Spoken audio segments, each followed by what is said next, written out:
What is up, guys? PieMuffin here, and we are back with another Tales of Arise video. So, yesterday they dropped a new Tales of Arise trailer going over, it seems, well, I don't know why I'm saying it seems, obviously I've watched it. Going over the kind of quests that we're going to be doing in this DLC. It seems like there's going to be quite a decent amount of side content for us to do, along with whatever main story we're going to have. From what I understand, or at least from what we've been told, the actual story for the DLC should be about 15 to 20 hours. I hope that doesn't mean all the side content as well, because then you'd probably only have like 5 hours of story. I'm assuming and hoping, excuse me, that it means we have 15 to 20 hours of story, and then, maybe we get another, 5 to 10 hours of content through like side quests, or maybe even more. But it does seem like there's going to be a lot to do in this DLC, which does make me happy. So let's just go ahead and we'll break it down kind of as we go and see what we're kind of getting. Shocking spoilers of Tales of Arise. I wonder if the others have already arrived in Nias by now. It'll be good to see them again. It's been so long since we were all together. Alright, so first quest is Zephyr's Ring. This is, obviously, this is what they're using as kind of like Zephyr's burial. Say, maybe we should pray at the memorial while we're out and about. We can ask that Zephyr and the people of Calaglia continue to rest in peace. That's random. Why now? Hearing everyone's stories made me remember a lot about Zephyr. He was respected by everyone, not just us. He really helped them. Dad, what did you want me to do with that ring? Nathan and the others gave it to me, but then... So it does seem like this is going to be one of the kind of quest lines that takes place. I mean, that's obviously a given. But Law is going to have some kind of storyline beyond what we already saw. It's kind of weird that they're doing this, because I thought we already kind of got a conclusion with Zephyr in, obviously spoilers, by the way. If you did the final side quest of Arise, where they kind of essentially fight like a memory of him, it felt like Alphen and Law kind of got closure from that, but maybe there's more they wanted to add to that that wasn't in the base game. So this is obviously about Law kind of trying to find his place as Zephyr's son. So very, very cool. I'll never be a leader like you. I can barely even look after myself. Where an unforeseen encounter leads. Benefits than we realized. I'm really glad we were able to free those people from slavery. Shion, what's the matter? That child is just like I was when I was freed from my thorns. Once I no longer had to deal with them. I thought of so many things I wanted to do. Am I selfish? No, not at all. I think it's a good thing. I'm not so sure. But after meeting that boy, I think I want to do more of the things I thought of. So this is kind of cool. I do like this. We are getting, obviously, post-Arise Shion, who is a lot more open about her feelings. Kind of the same sort of thing I had with Berseria. I felt like Shion didn't get enough time in the story after fully opening up for us to really see, like, what she's actually like underneath everything. She was kind of, the wall she had built up with herself. So I do like that we're going to get, post, a year later Shion, who is going to be far more in tune with how she's actually feeling, as opposed to what we had at the end of Arise. So I do like this. Is that right? Well, I'll be here to support you. If there's anything I can do to help, just say the word. That means a lot. Thanks, Alphen. Path of the Potter.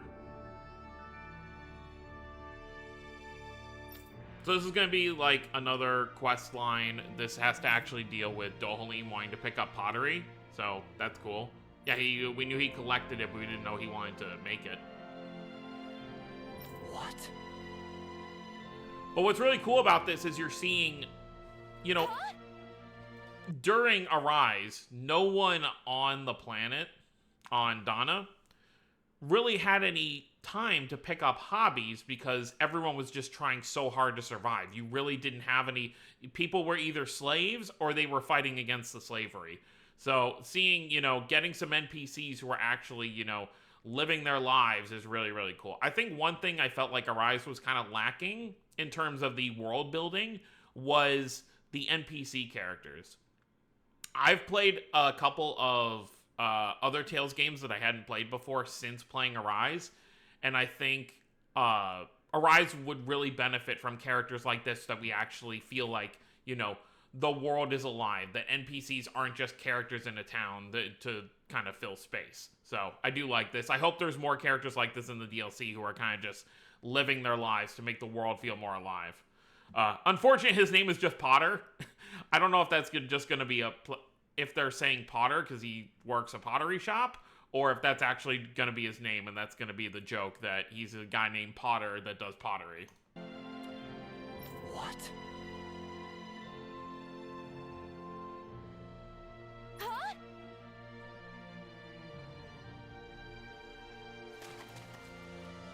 It's really funny. I never realized how tall Dohalim really is until you put him next to another character. Like, I always thought Xion was relatively, tall for a character, but you just see how much... I mean, it might also be kind of an incline, but he just is, like, an entire head above her. I am very excited for this DLC. I know I'm critiquing a lot of things, but that's just how I am. I just critique things that I play. But I am very, very excited to see what they're going to do with this 1 year later DLC. Plus, it'll be nice to just have some new Tales content in general. Okay, so you'll have a whole quest line. What is that? This has me interested, whatever the heck this is back here. I'm more interested in this than what he's saying about the pottery. It's because each piece fuses and combines multiple materials from foreign lands. A single dish reveals to us a new world beyond the walls that once closed us in. You mean his pottery is only possible because we're now able to travel freely between the realms? Reconciliation between Renans and Dan. Okay, so includes numerous quests. There's going to be a bunch of side quests to do while you're kind of going through the main story, with the Nazamil stuff. Renans has only just begun. You still have a lot left to do before then. And hopefully, one day, they'll realize that the differences between Danans and Renans don't matter at all. It's only been a year, but in every city we visited, reconstruction efforts seem to be progressing well.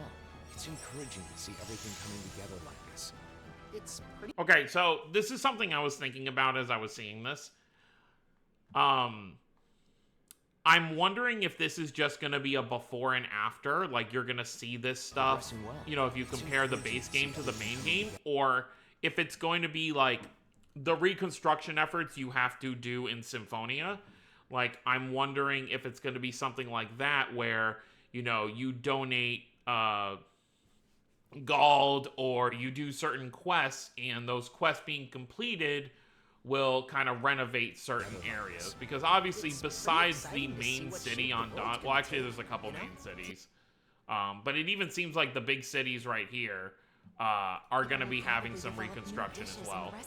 Yeah, look at this. Well, that was cool. In, what was it, in Cyslodia? I don't remember what the main city was called, but I know it's in Cyslodia. But look at this. This was never here before. The lead up to this, the castle right here was just nothing. There was nothing here. Although I've seen this particular spot a lot because this is what they use for, in Tales of the Rays. Whenever they do an Arise event, they tend to use this area. And recipes to try too. Oh, and innovative new fashion designs. Yep, special costumes. One thing I had kind of wished, like, these are obviously costumes from the DLC, like, it's not actually, like, story related.